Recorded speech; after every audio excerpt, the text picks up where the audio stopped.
High friends, welcome back to Cherilaj kitchen. आज आपण बघणार आहोत व्हेज पुलाव.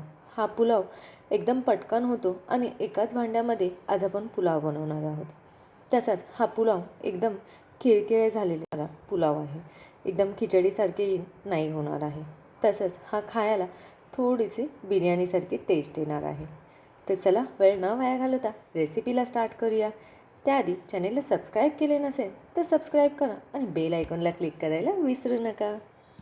व्हेज पुलाव बनवण्यासाठी मी बासमती तांदूळचा वापर करणार आहे. तर मी इकडे बासमती तांदूळ घेतला आहे. 2 वाट्या बासमती तांदूळ घेतला आहे. हा तांदूळ मी 4 ते 5 पाण्याने धुवून घेतला आहे व यामध्ये थोडेसे पाणी ॲड करून हा तांदूळ आपल्याला असाच भिजत ठेवायचा आहे. तांदूळ आपला भिजत आहे तोपर्यंत आपण मसाला बनवूया. जसे मी व्हिडिओच्या स्टार्टिंगला सांगितले होते त्याचप्रमाणे आज पुलाव आपण एकाच भांड्यात म्हणजेच कुकरमध्ये बनवणार आहोत. तर कुकरमध्ये मी 2 चमचे एवढे तेल ॲड केले आहे. 1 चमचा तूप ॲड केले आहे. हे आपल्याला थोडे गरम होऊन द्यायचे आहे. तूप आणि तेल गरम झाले की यामध्येच ॲड करूया अर्धा चमचा जिरे. जिरे थोडेसे तडतडले की यामध्ये ॲड करणार आहोत 1 किंवा 2 तेजपत्ता, 1 मोठी वेलची, अर्धा इंच दालचिनी, 3 छोटी वेलची, 5 काळी मिरी आणि 5 लवंग घेतले आहे. अख्खा मसाल्यामध्ये आपल्याला हेच वापरायचं आहे. हे आपण असेच परतून घेऊया. आता यामध्ये ॲड करूया 2 मीडियम साईजचे कांदा. कांदा आपल्याला ॲड करून हा पण लो टू मीडियम गॅसवर भाजून घ्यायचा आहे. कांदा आपल्याला खूप जास्त ओव्हर कुक नाही करायचा आहे. लालसर कलर येईपर्यंत आपल्याला भाजून घ्यायचा आहे. तर आपला कांदाही लालसर भाजला आहे. आता यामध्येच ॲड करूया 1 चमचा आलं लसूण पेस्ट आणि 1 चमचा बारीक हिरवी मिरची कापून ॲड केली आहे. जर तुमच्याकडे पेस्ट असेल तर तुम्ही ती वापरली तरी चालेल. आता यामध्येच ॲड करूया 1 मीडियम साईजचा टॅमॅटो. मी टॅमॅटो इकडे उभा चिरून घेतला आहे. टॅमॅटो गळेपर्यंत हा मसाला आपण असाच परतून घेणार आहोत. टॅमॅटो गळण्यासाठी यामध्येच ॲड करूया चवीनुसार मीठ. मीठ ॲड करून आता आपण परत परतून घेणार आहोत आणि हे आपण असेच परतून घेणार आहोत जोपर्यंत आपला टॅमॅटो गळत नाही तोपर्यंत. मसाला भाजत आहे तोपर्यंत आपण 3/4 कप एवढं मी इकडे दही घेतलं आहे. यामध्येच ॲड केला आहे 2 चमचे बिर्याणी मसाला. इकडे तुम्ही कोणत्याही कंपनीचा बिर्याणी मसाला वापरू शकता. हा बिर्याणी मसाला ॲड करून आपल्याला हे दही व्यवस्थित फेटून घ्यायचं आहे. तर तुम्ही बघू शकता टॅमॅटो पूर्ण मॅश झाला आहे. आता यामध्येच ॲड करूया मसाले. तर अर्धा चमचा हळद, 1 चमचा लाल तिखट हे पण आपण मिक्स करून घेऊया. ह्याला व्यवस्थित परतून घेऊया. आता यामध्येच ॲड करूया थोडेसे पाणी. पाणी ॲड करून आपल्याला हे मिश्रण परत परतून घ्यायचे आहे.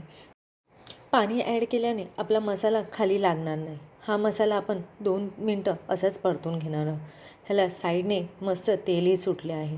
आता यामध्येच ॲड करूया आपण जे दही फेटून ठेवले होते ते सर्व दही ॲड करून आपल्याला हे परत व्यवस्थित मिक्स करून घ्यायचे आहे व परतून घ्यायचे आहे. जोपर्यंत तेल सुटत नाही तोपर्यंत आपण हे मिश्रण असेच परतून घेणार आहोत. इकडे दही व मसाला आपला भाजला आहे व साईडने तेलही सुटले आहे.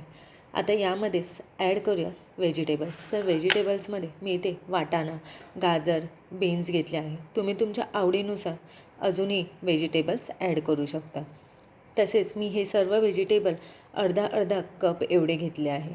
व्हेजिटेबलचे प्रमाण थोडे वर खाली झाले तरी चालेल.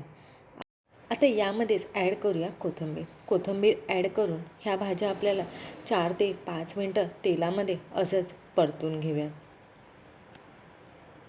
4 ते 5 मिनटं झाले आहे आणि भाज्याही आपल्या तेलामध्ये भाजल्या आहेत. ह्याला जास्त ओव्हर कुकही आपल्याला करायचे नाही. आता आपण तांदूळ ॲड करूया. मी जो तांदूळ भिजत ठेवला होता त्यातील पाणी काढून टाकलं आहे आणि पूर्ण तांदूळ यामध्ये ॲड करणार आहोत. या प्रकारे ह्याला हलक्या हाताने आपल्याला हलवायचं आहे, कारण की आपले तांदूळ भिजले असल्यामुळे तुटण्याची शक्यता असते. त्यामुळे तांदूळ इकडे आपल्याला हलक्या हाताने हलवायचा आहे. तांदूळ इकडे व्यवस्थित मसाल्यामध्ये मिक्स झाला आहे. आता यामध्येच ॲड करूया पाणी. तर मी इकडे 2 तांबे एवढेच पाणी घेतले आहे. तुम्ही जेवढे तांदूळ घेतले आहे त्यापेक्षा 2 पट जास्त पाणी घ्यायचे आहे. आता आपण याला कुकरचं झाकण लावून ह्याला 1 शिट्टी देऊया. 2 शिट्ट्या झाल्या आहेत व मी लगेच कुकर खोलला नाही आहे. कुकरचे पूर्ण प्रेशर जाऊन दिलं आहे आणि कुकर थोडा नॉर्मल टेम्परेचरला आल्यावर मी खोलला आहे. आता तुम्ही इकडे बघू शकता आपला व्हेज पुलाव किती मस्त दिसत आहे. हा पुलाव तुम्ही स्टार्टिंगला थोडंसं साईडने आपल्याला उलातनं ॲड करून राईस वरती आणायचा आहे. जो जो राईस दिसतो आहे तो राईस तुमचा एकदम जर ओला असेल तर तुम्ही कुकरचं झाकण लावून 2 ते 3 मिनटं त्याला असेच ठेवायचं आहे. पण राईसमध्ये जराही पाणी दिसत नाही आहे. तर तुम्ही इकडे बघू शकता आपला व्हेज पुलाव किती सुटसुटीत झाला आहे. नाही याची खिचडी झाली आहे आणि हा कुकरमध्ये पटकन झाला आहे.